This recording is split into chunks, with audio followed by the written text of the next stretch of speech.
যখন এমন কোনো পেশেন্ট পাবেন বা হুইল চেয়ার করে যাবেন, তাকে গাড়িতে তুলতে চান, তাকে গাড়িতে তোলা প্রয়োজন, আপনার ভেতর থেকে তুলতে কষ্ট হবে, আপনি সেক্ষেত্রে ডিউটি সিকিউরিটি অফিসারের কাছে গিয়ে চাবি নিয়ে আসবেন যে আমার একজন যাত্রী আছে যিনি হুইল চেয়ারে গিয়ে গাড়ি পর্যন্ত যাবে, ঠিক আছে? আপনি সহ যত আপনারা হুইল চেয়ার গাড়ি আছেন প্রত্যেককে মেসেজ দেওয়ার জন্য আপনি পারবেন। আমি ওনাদের সেটা বলে দিয়েছি, এয়ারপোর্ট যিনি নির্বাহী পরিচালক আছেন ওনার সাথে কথা হয়েছে, এখন থেকে যেন একজন যাত্রী কষ্ট না হয়, ঠিক আছে? প্লিজ আসেন, আসেন, আমি সিস্টেমটা আপনাকে উদ্বোধন করবো। আসেন।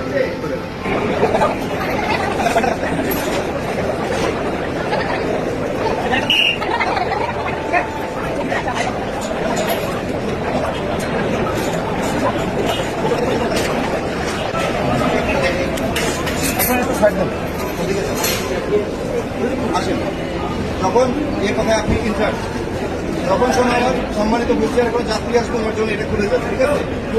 বলে উনি চলে যাবে গাড়ির কাছে গিয়ে আপনার ক্যারিয়ার শেষ করে আবার দিয়ে আসবে, ঠিক আছে? এটার জন্য যেন কোনো যাত্রী কষ্ট না হয়, এর ব্যর্থ হলে আমরা ব্যবস্থা নিব। আর আপনারা যেন কেউ ভুক্তভোগী হন, এয়ারপোর্ট ম্যাজিস্ট্রেটের কাছে অভিযোগ জানাবেন, ঠিক আছে? ডিউটি সিকিউরিটি অফিসার কোনো চাবি থাকবে, ঠিক আছে? মা ভালো থাকে, ঠিক আছে?